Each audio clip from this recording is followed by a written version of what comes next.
नमस्कार. श्री ब्रह्मचैतन्य महाराज गोंदवलेकर प्रवचन. आज 6 फेब्रुवारी. नामस्मरण, शरणागती आणि भगवत प्राप्ती. भगवत प्राप्तीला शरणागतीशिवाय मार्ग नाही आणि शरणागतीला नामस्मरणासारखा उत्तम पर्याय नाही. शरणागती म्हणजे करता, मी करता हा अभिमान नाहीसा होऊन सर्व कर्तृत्व परमेश्वराचे आहे ही दृढ भावना होणे. नामाशिवाय इतर साधनात कृती आहे म्हणजे मी करता या अहंकाराला वाव आहे. स्मरण हा मनाचा धर्म असल्याने त्यात कृतीचा प्रश्नच येत नाही, म्हणून त्यात अहंकाराला वाव नाही. शिवाय स्मरण आणि विस्मरण या दोन्ही गोष्टी आपल्या हातात नाहीत, म्हणून नामाचे स्मरण झाले तरी त्यात स्वतःचे कर्तृत्व नसते. त्यामुळे मी करता ही जाणीव टिकू शकत नाही. मी नामस्मरण करतो हा शब्दप्रयोगसुद्धा बरोबर नाही, कारण नामाचे स्मरण होत असते, ते करू म्हणून जमत नाही. म्हणून शरणागतीला नामस्मरणासारखे दुसरे साधन नाही.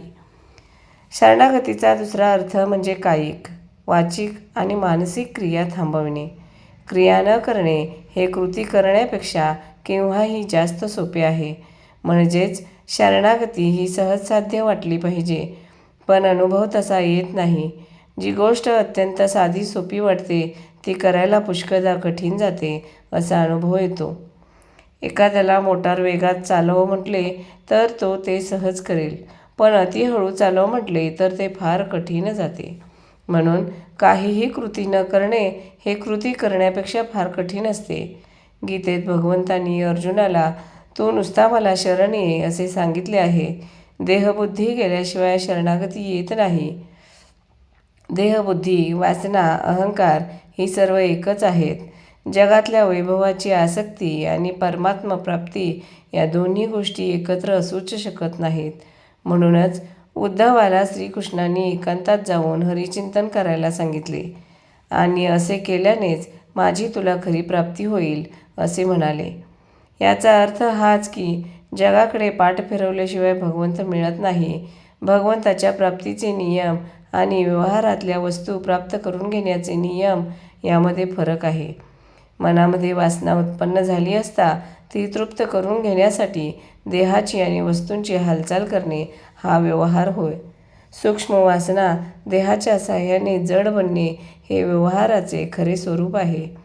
परंतु भगवंताचे याच्या उलट आहे. भगवंत हा अत्यंत सूक्ष्म असल्यामुळे त्याची प्राप्ती करून घेणे म्हणजे जडामधून सूक्ष्माकडे जाणे होय.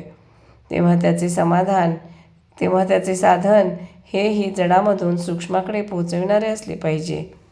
जड देहाशी संबंधित आणि सूक्ष्माशी निकट चिकटलेले साधन असेल तर ते नामच होय. अनन्यतेशिवाय भगवंताची प्राप्ती नाही, त्यातच भक्ती जन्म पावते. धन्यवाद.